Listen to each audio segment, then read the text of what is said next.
Muy buenas tardes. Mimi Prado les saluda en la compañía de Fausto Amador Arrieta en un programa más de alto voltaje en 89.1 cadena radial costarricense en nuestro canal de YouTube y en Facebook Live de alto voltaje. Lo prometido es deuda. Les decíamos en el programa anterior que era imperativo entrar en la crisis y atrofia estratégica de la política en los Estados Unidos. Y es que todos los estudios académicos, o muchísimos estudios académicos, el todo no existe, analizan y apuntan el agotamiento de la hegemonía imperial. Siempre recordamos que venimos de un mundo bipolar con dos potencias que había con anterioridad, Estados Unidos y la Unión Soviética, cae el mundo, cae la URSS y pasamos a un unipolarismo, perdón, en que Estados Unidos ejerce la hegemonía militar, política y económica en el mundo, con su modelo a partir de los años 80, neoliberal y además con la globalización. Se inicia así una nueva recomposición de fuerzas en el mundo eh, con, con guerras humanitarias, esto lo pongo entre comillas, pero inicia ese sheriff, como se le llamó en algún momento, las famosas guerras humanitarias y el expansionismo económico. Pero estas políticas generaron nuevas realidades y hoy realmente estamos avanzando hacia un mundo multipolar. Porque, bien lo ha señalado Fausto en otros programas, lo militar se demostró que Estados Unidos no podía manejar más que dos guerras y tuvo una serie de fracasos enormes en este campo. Y la nueva economía neoliberal interna terminó en favor de un avance enorme de China y el resto de Asia. Perdón, la globalización fue realmente un beneficio para China y para Asia.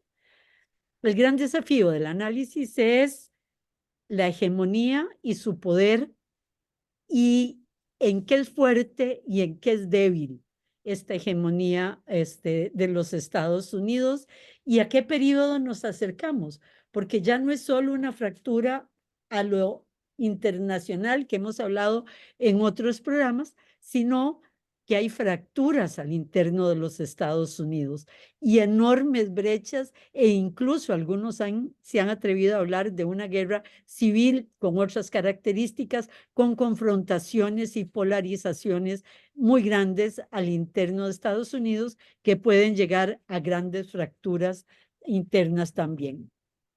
Hay un descople entre los principios que iniciaron ese estado de la nación y la realidad en la que se ve inmersa. Y contradicciones entre un estado que permitía que todo el mundo creciera a un estado neoliberal que crea enormes desigualdades y pobrezas.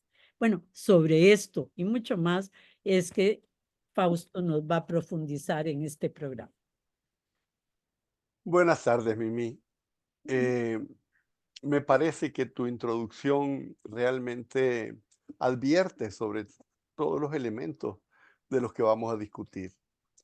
Como Casandras, que señala la inminencia de algo fatal, desde hace muchos años se han venido multiplicando las prevenciones que advierten de crisis multifactoriales en los Estados Unidos. Y se ha señalado que de no ser atendidos los problemas, el país estaría enfrentando a graves consecuencias nacionales e internacionales. El problema es que, si bien la élite intelectual ha advertido eso, en la clase política no se han visto reacciones y todas las advertencias han sido recibidas con oídos sordos. Uno se explicaría que los Yo diría avisos más, sean. Fausto, rechazo. Porque un Jeffrey Sachs es sacado de los medios de comunicación, muchos intelectuales también. O sea, se les niega el espacio público para hablar de estas cosas. Lo que de alguna manera sería, no digo justificable, pero comprensible, si son vistos como enemigos del sistema. Pero lo que no se puede entender es que se preste oído sordo a gravísimas advertencias que vienen del corazón mismo del establishment norteamericano. Philip Zelikow, por ejemplo, eh, apenas hace, qué sé yo, un mes, publicó en Foreign Affairs la existencia de una atrofia en el sistema político, y él viene hablando de eso desde hace 15 años.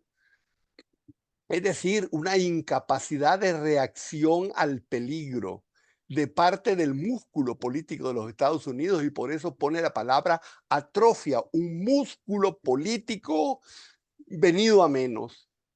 La RAND Corporation es el think tank más importante estratégico de los Estados Unidos, y el año pasado hizo un libro, publicó un libro que se llama Punto de Inflexión, y advierte un proceso profundo de erosión de la influencia de los Estados Unidos en el mundo. Ahí la RAND Corporation hace suyo un concepto que ha venido siendo presentado de forma constante desde comienzos de siglo: la creciente insolvencia política y estratégica de Estados Unidos. Es decir, desde los más altos niveles de análisis de la élite pensante de los Estados Unidos, del propio establishment, se advierte la existencia de un desfase entre la pretensión de dominar al mundo y la capacidad de hacerlo. Las realidades geopolíticas, donde Estados Unidos se debilita más y más, mientras el mundo acepta cada vez menos sus pretensiones hegemónicas. Michael Mazar es el más importante académico de estrategia de seguridad y catedrático en la Escuela Nacional de Guerra de los Estados Unidos. O sea, no estoy hablando de Saco, Un Mersheimer. outsider. Estoy hablando el principal catedrático de la Escuela Nacional de Guerra de Estados Unidos. Y él escribe que Estados Unidos vive una situación de alto riesgo. Y él dice que el punto de no retorno, o sea, para realmente tener una catástrofe, está en el horizonte de los próximos 5 o 10 años, Mimi. Es decir, dentro de la próxima o la siguiente administración. Bueno, sobran los escenarios que señalan problemas, pero el problema es que mientras la economía marche bien, incluso muy bien, se sigue adelante sin miramientos a los Cassandra. Pero basta ver cómo se presentan las próximas elecciones para saber que existe una grave crisis de recambio de liderazgo. Basta ver cómo funciona el Congreso para saber que el sistema tiene tremendos obstáculos, parálisis para tomar decisiones, y basta ver cómo las universidades se vuelven centros de promoción de intolerancia para entender las dificultades de renovación que tiene la misma élite gobernante. Y bueno, y luego, si nos dirigimos a ver las divisiones, grietas y brechas intelectuales, ideológicas, territoriales, sabemos que estamos frente a crisis sociales y políticas muy serias. Bueno, existen condiciones objetivas de crisis, pero no corresponden con las percepciones subjetivas de cómo van las cosas. Y de alguna manera todo depende de quién habla o desde qué ángulo se miran las cosas. Los Estados Unidos parecen estar al mismo tiempo bien y al mismo tiempo muy mal. Si siguiéramos la tendencia habitual a diagnosticar la situación nacional a partir de la economía, incluso de la percepción económica, podríamos decir que en estos momentos los Estados Unidos tienen la economía más vigorosa del mundo. En estos momentos hasta la economía china pareciera enfrentar problemas. En Estados Unidos, en cambio, los índices de Wall Street acaban de tener una escalada récord. El Standard & Poor's alcanzó la semana pasada un valor histórico, y apenas 2 días después de alcanzarlo lo volvió a superar. Y el índice Dow Jones rompió por primera vez el techo de los 38,000 puntos. Creo que fue ayer. Pero las cotizaciones de la bolsa de futuros parecieran indicar un optimismo, pero ese optimismo no corresponde con el estado de ánimo de la población. Es decir, de acuerdo a los cánones habituales, todo indicaría que la población norteamericana debería sentirse tranquila y optimista con el estado de situación de su país. La inflación ha ido poco a poco bajando, los ingresos reales aumentan, el desempleo está a punto de alcanzar el nivel más bajo de los últimos 50 años. Las encuestas muestran además, en general, sobre todo recientemente, un estado de satisfacción y aparece un ligero optimismo que dicen a lo mejor esto le va a beneficiar a Biden. Y esto estoy hablando de noticias de ayer, Mm. pero los norteamericanos no se sienten bien. Una encuesta de opinión no es un análisis económico, es un estado de ánimo.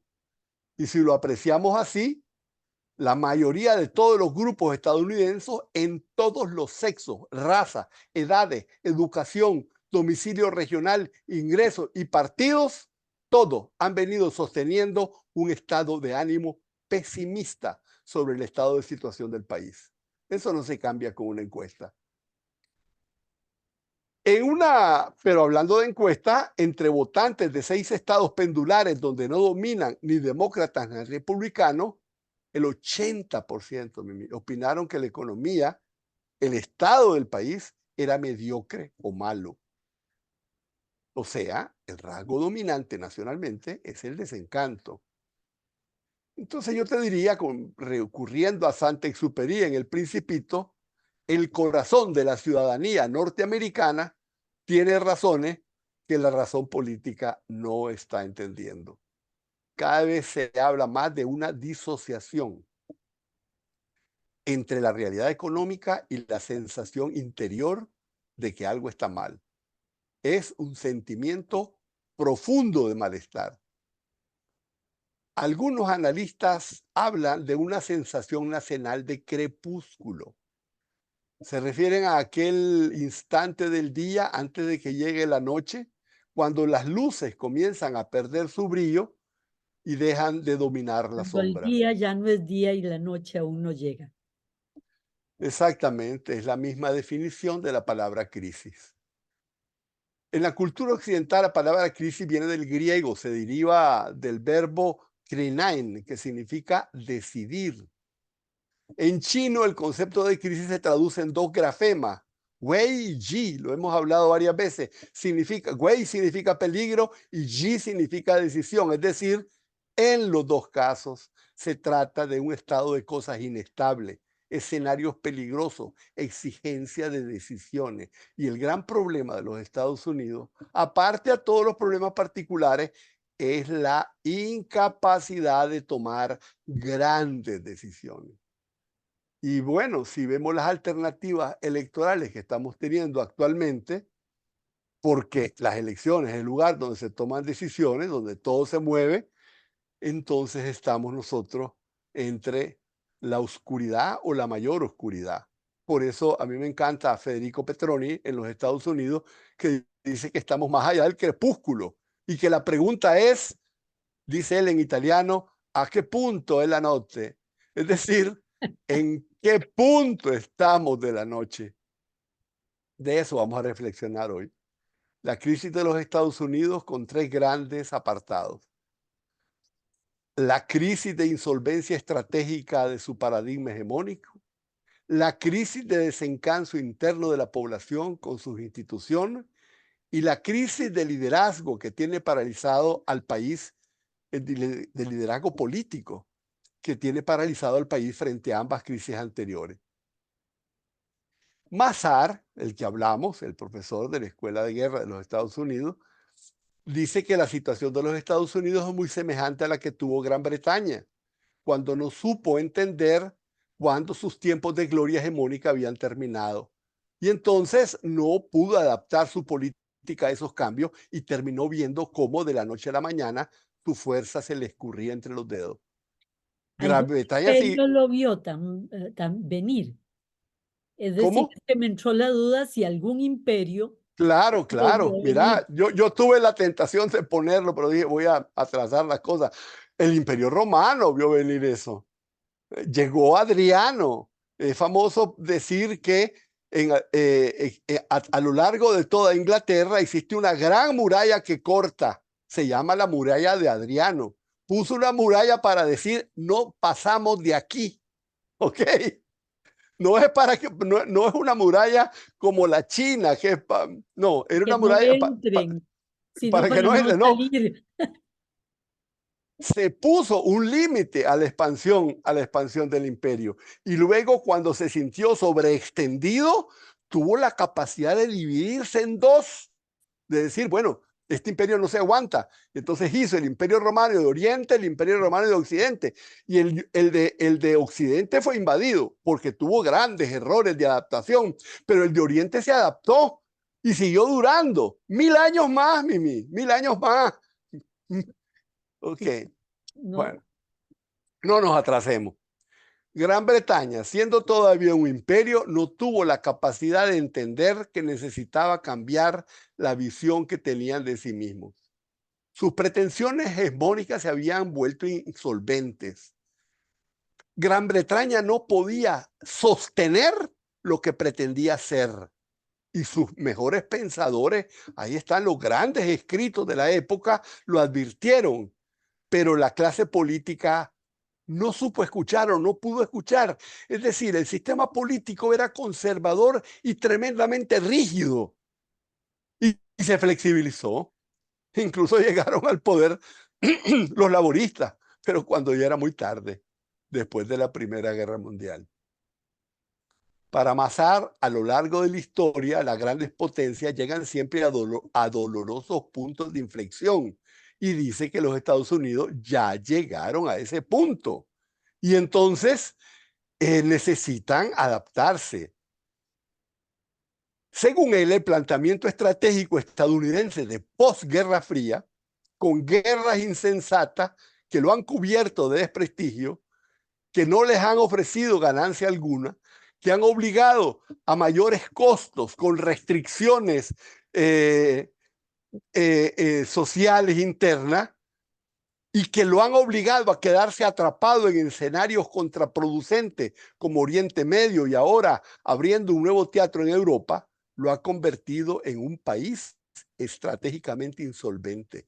Ya es casi insostenible, pero no solo porque no tiene fuerzas militares o financieras que se lo permitan, sino sobre todo porque sus guerras han cambiado las piezas del tablero de sus relaciones con amigos, aliados y rivales. Y si Washington sigue aferrándose, dice Mazar, a la premisa de que el orden mundial depende de su dominio, cada vez enfrentará mayor resistencia, ruina económica y fracaso estratégico. Mimi, es fuerte este señor que dice que eso está a la vuelta de 5 o 10 años. Y no es Jeffrey Sachs, ¿verdad?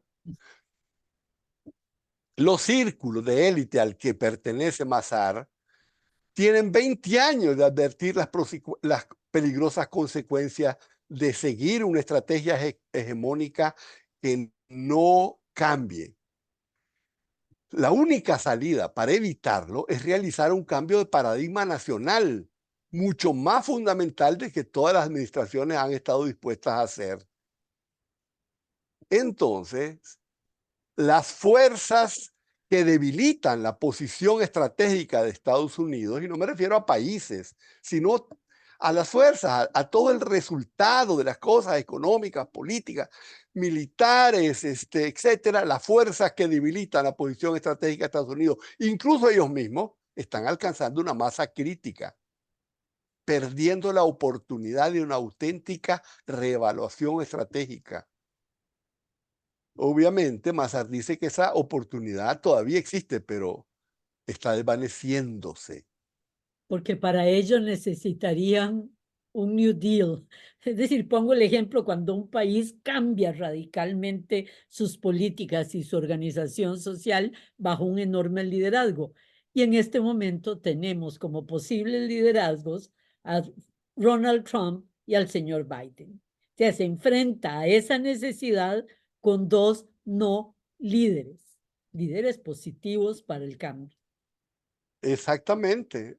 Como lo hemos dicho en repetidas ocasiones, los cambios no se dan solos, necesitan protagonistas. Y cuando no tenés esos protagonistas y el sistema no lo construye, ahí la cosa está muy mala. Bueno, la insolvencia estratégica de los Estados Unidos comienza por sus problemas presupuestarios. La deuda pública llegó en 2023 a ser el 123% del PIB y el pago de intereses se cuadriplicó en 10 años, de 150.000 millones de dólares al año en pago de intereses. En 2013 pasó actualmente a 660.000 millones en 2023. Bueno, otra, y aquí es lo que yo creo que es lo más brillante de los pensadores norteamericanos, es que dice que el problema de los Estados Unidos es su incapacidad de incorporar nuevos aliados estratégicos. Se ha mantenido con la vieja clientela anglosajona y europea y ha sido ciego al surgimiento de centros de poder alternativos. Varios actores del mundo han estado desde hace rato en capacidad de reclamar protagonismo en la agenda mundial y han sido ignorados. Antes de pretender que el mundo aislara a Rusia, la premisa era que los Estados Unidos no solo no se hubieran aislado políticamente del mundo, sino que se hubieran integrado, que hubieran integrado. Nosotros vimos el análisis de este banco norteamericano que dijo es necesario transformar el G20. Como resultado, cada vez está quedando más evidente, o del G7, está más evidente que los Estados Unidos llegaron a un punto en el que es cada vez menos capaz de decidir la agenda en las regiones donde interviene. Y entonces Rusia y China propusieron un BRICS y Estados Unidos ni se dio cuenta de su trascendencia y siguen sin entender que los BRICS son una marcada reacción emergente no contra Estados Unidos, sino contra su primacía. Y tanto la Incluso con guerra la de... primacía del dólar, que ya sería, ¿verdad? Ok, este es un buen momento para Hacer hacer un una alto. pausa. Perfecto. Regresamos con ustedes en unos minutos.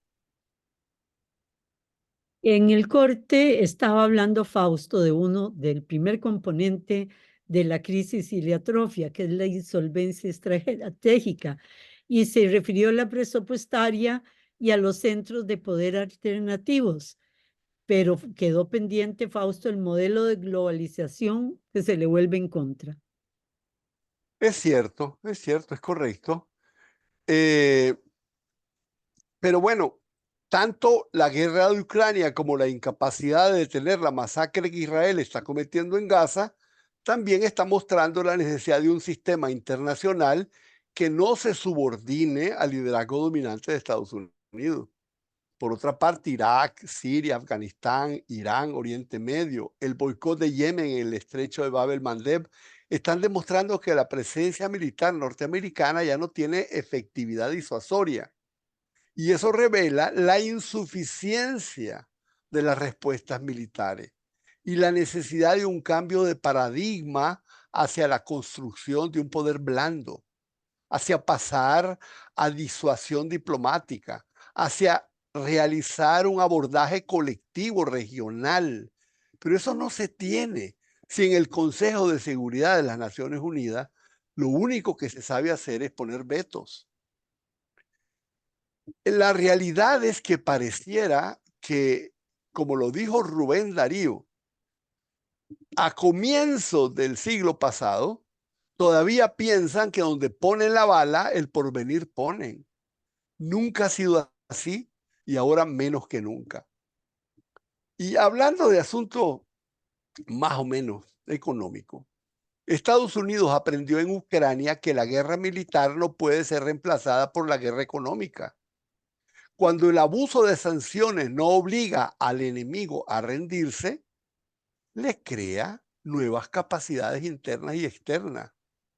Internamente fomenta que el enemigo desarrolle capacidades industriales que rápidamente van a superar las capacidades que Estados Unidos no sabían que tenían que ellos mismos desarrollar. Y además las sanciones fomentaron la creación de canales financieros y comerciales alternativos que han tenido como efecto reducir más aún el poder de Estados Unidos para castigar a través del dólar. Y Y el dólar perdón, sigue siendo... alianzas muy peligrosas para los Estados Unidos, ¿verdad? La alianza y la cercanía de Rusia a Asia todavía fortalece más esa región del mundo. Sí, efectivamente. Adicionalmente, el dólar sigue siendo indispensable, pero no puede utilizarse para someter a los oponentes a su voluntad. Y lo que es más grave, las sanciones se convierten en una amenaza potencial para todos. Y entonces, al mismo tiempo que los excesos presupuestarios crearon un debilitamiento adicional al dominio del dólar, al mismo tiempo crearon una debilidad que anteriormente no tenían. Y bueno, se puede decir que por otro lado existe una incoherencia estratégica. Los Estados Unidos promovieron la plena integración del comercio mundial, la lideraron, pero en el momento en que sintió que sus rivales se beneficiaban demasiado de ella, comenzaron a socavarla y entonces pierden credibilidad. Y sin credibilidad no hay liderazgo sostenible. Y le empiezan a socavar, Fausto, porque el modelo económico que generan con el neoliberalismo empieza a cobrarle mucho a nivel interno.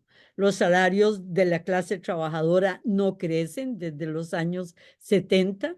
La salud, la educación, el ascenso social, todo se paraliza, crece la pobreza, ¿verdad? Y crece enormemente la desigualdad y las oportunidades dejan a llegar. El sueño americano empieza a verse quebrado y eso es producto de un neoliberalismo feroz al interno y una globalización que hace que se fortalezcan otras sociedades con un mejor manejo de sus realidades internas.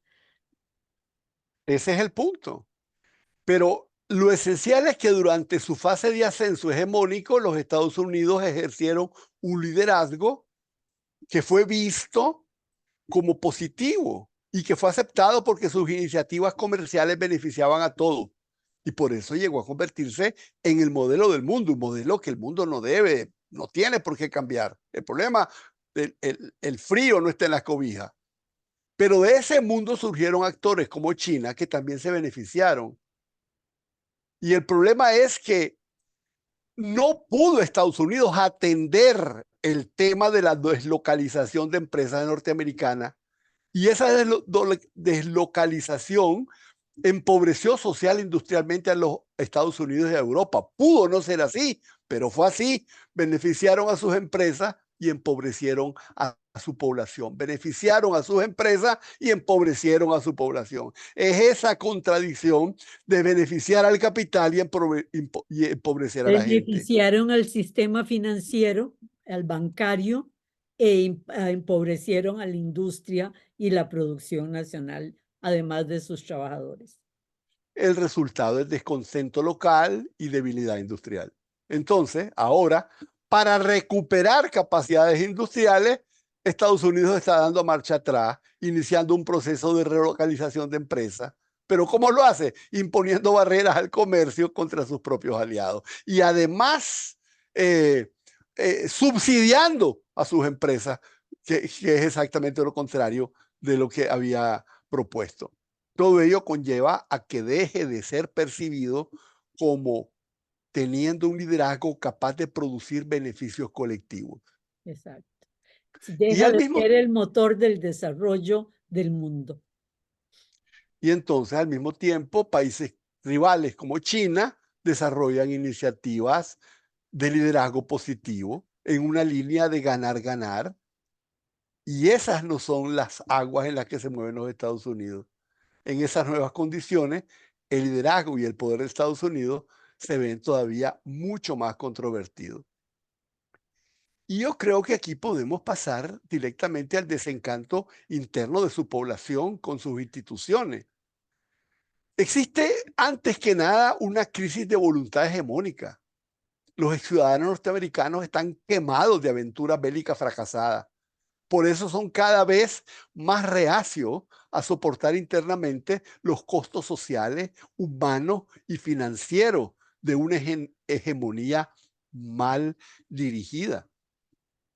La gente se opone a las intervenciones militares en el extranjero, menos jóvenes están dispuestos a servir en el ejército, se pide límite al gasto militar, no al gasto social. Y la política, que es lo único que hace es hacer limitaciones al gasto social, deja de ser atractiva. La población tiene una sensación de agravio, agravio generalizado. Siente que la política ha castigado a la gente. Y entonces se detesta la política. Se convierte en división y polarización en detrimento de la capacidad de cambio y de alcanzar compromiso. Se vive en un desgano generalizado donde ya no existe en quién creer. Surgió una profunda desilusión.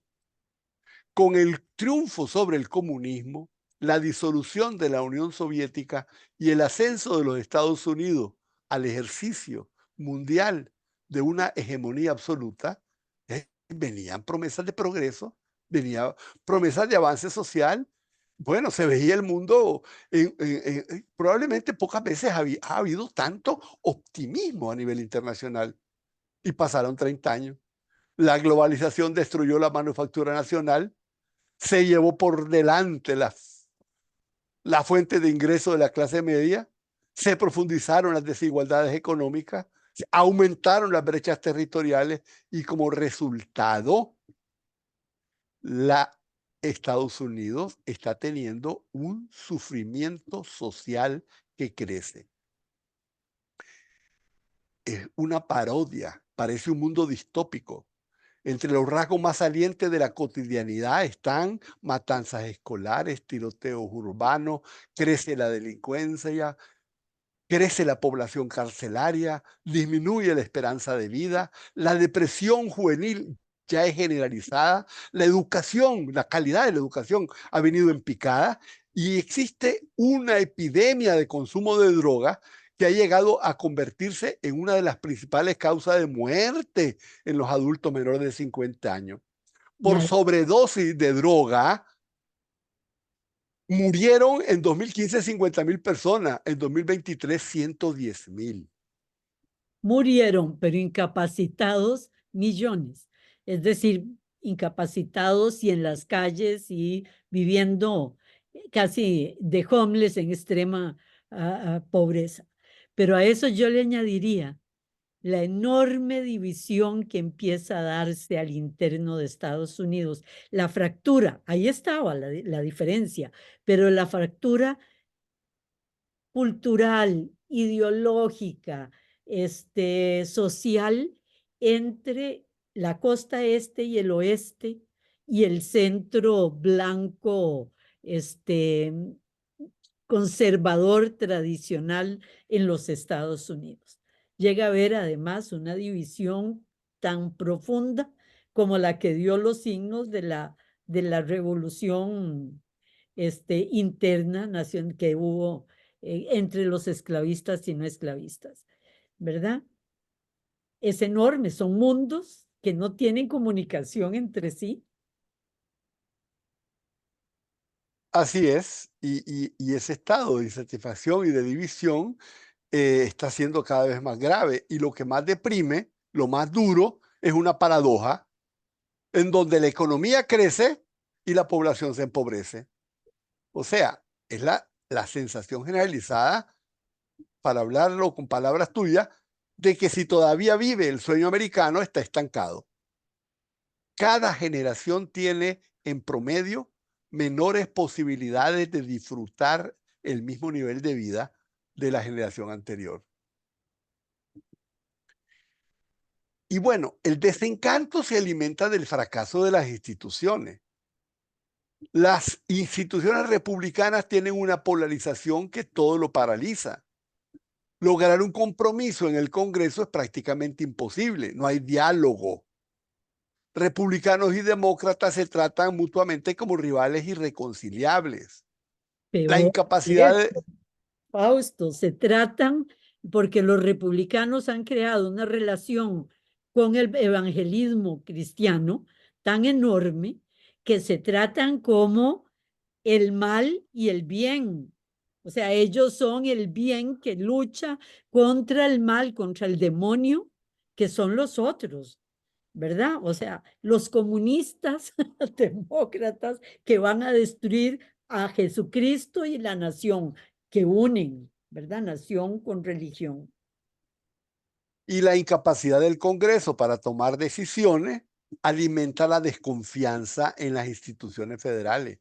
Mm. Como es políticamente imposible ganar elecciones poniendo impuestos, el Estado es cada vez más insolvente y la insolvencia del Estado obliga a más y más recortes que terminan produciendo más y más insatisfacción social.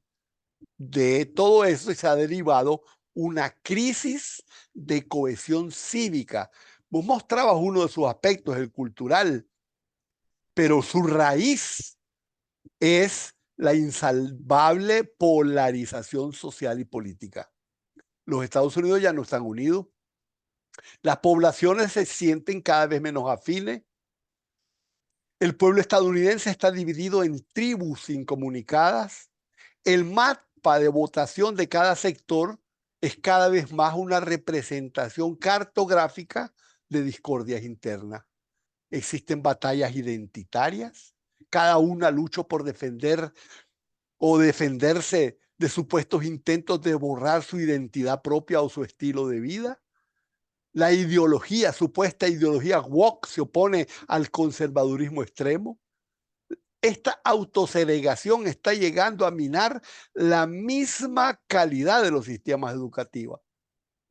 En la escuela comienzan a prohibirse textos, a prohibirse que se hable de temas, a prohibirse que se mencionen palabras como la Y, esclavitud. no, y si se mencionan, el educador es despedido de inmediato, ¿verdad? Es una persecución, es como un mundo distópico, el inicio de un mundo distópico, ¿verdad?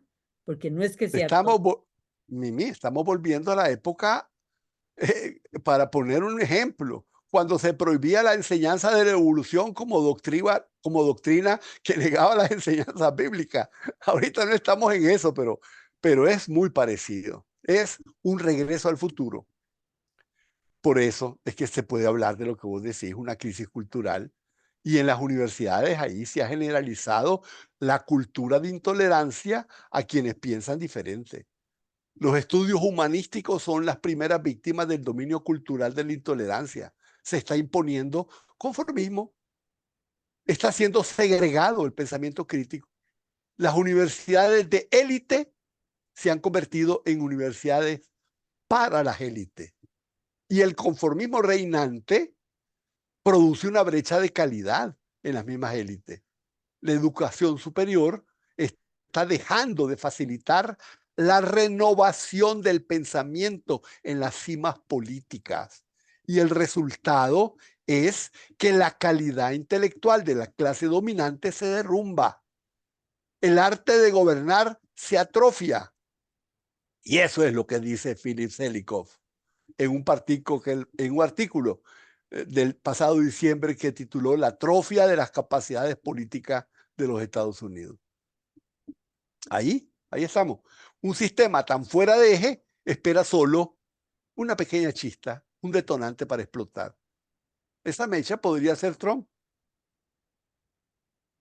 Y esa mecha también Esa puede ser. mecha puede ser Trump y de hecho lo haría explotar visiblemente, pero la mecha también, o sea, esa chispa, es Biden con su visión del mundo de la Guerra Fría, que también haría explotar, encendería la mecha. Así es, me lo quitaste de la boca. Yo iba a decir que la mecha también podía ser el continuismo. Está claro que existe todas las condiciones para que en noviembre del 2024 gane Trump, al menos que lo detengan los tribunales. Pero eso agravaría todavía más las crisis, porque los procesos judiciales es posible que lo detengan, pero eso también crearía le metería la escoba a la bicicleta del sistema. Es decir, la legitimidad del propio proceso electoral quedaría cuestionada frente a un electorado a quien los tribunales le habrían arrebatado la opción con mejores posibilidades de victoria. ¿Qué pasaría? 92 cargos tiene, 92 cargos, y ya acusado de abuso sexual, ¿verdad? Y todavía es, yo te mandé Acusado, no, un Mimi, artículo condenado. condenado, y yo te mandé un artículo muy bueno de Wikileaks que decía, ¿será el Mesías Trump? Trump será el Mesías, ¿verdad? Porque a pesar de todo eso, es el Salvador para un porcentaje muy grande de norteamericanos. Bueno, si no es el Mesías, por lo menos puede traer el Armagedón. Y el Armagedón trae el Mesías, así que ahí hay una cercanía. Lo de que va Claro. a ser Trump ganador está por verse en este momento, que es el momento de mayor ascenso de Trump y de mayor descenso de Biden en imagen. Están a 2 puntos de diferencia en margen de error. Claro, que uno va en ascenso y el otro viene en descenso, y eso es tremendo.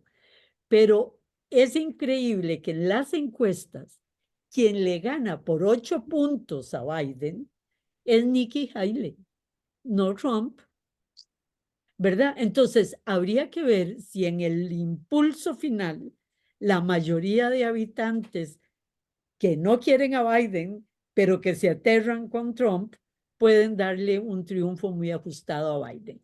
Pero no importa, los dos no son, ninguno de los dos es la solución para lo que necesita Estados Unidos. Ninguno de los dos es Roosevelt, ¿verdad? Ninguno de los dos. Mira, Mimi, oyendo los debates republicanos, Nikki Haley es peor. Ah, no, Nikki ah, Haley. no, no, no, Nikki Haley es la candidata de los halcones de la guerra de Estados Unidos y es la candidata de los grupos conservadores, ¿verdad? De Estados Unidos que se aterran con Trump porque lo ven como perdedor. Ven que perdió la Casa Blanca, ven que perdió a el Congreso y a los de la Cámara Baja. Lo ven como perdedor, por eso no lo quieren, ¿verdad? Bueno, el punto es que la crisis, entre todas las crisis, la principal es la del liderazgo político, porque solo solucionando la crisis del liderazgo político podés dirigirte o enfrentar las otras crisis. Bueno, el problema es que los altos mandos de los Estados Unidos parecieran haber perdido la capacidad de pensar en términos estratégicos. Y la crisis de atrofia política de los Estados Unidos es un terremoto cultural para todos nosotros, porque el liderazgo de Estados Unidos era una premisa y ahora se debilita. No estamos preparados para asimilar estos momentos. No entendemos cómo estamos viendo a Europa sometida a la política ciega de Estados Unidos. No lo terminamos de entender, Mimi. ¿No? Le hemos Nos visto sigue varias asombrando. bicicletas. ¿Por qué Así es. Europa Es un pierde? escándalo que siguen a los Estados Unidos, que no saben a dónde moverse. Estamos en medio de una verdadera crisis de identidad occidental. El mundo se ve obligado a aceptar cantidades cada vez mayores de caos. Y en ese caos está Europa, está África, Oriente Medio, está América Latina, Somos en todas nosotros, partes. Fausto, que cuando hablamos de Estados Unidos y sus problemas, te ves reflejado todo el tiempo, ¿verdad? Así Porque está. somos como está la puntita el granito de arena del mar del imperio que tiene los mismos problemas que el imperio. y estamos nosotros exactamente igual en una terrible, dolorosa y casi insalvable atrofia política también nosotros. Es generalizado. Y yo creo que esto nos dio el final. Sí, están el sur global, China poniendo una nueva realidad cruzando los dedos para que China no caiga en las provocaciones, ¿verdad? Que se le van a hacer y aparezca ahí a través del sur global un nuevo amanecer, ¿verdad? Pero aparte de eso, estamos en problemas. Muchas gracias, Fausto, y a todos Muchas gracias, Meme. ustedes por acompañarnos el día de hoy. Buenas tardes. Buenas tardes.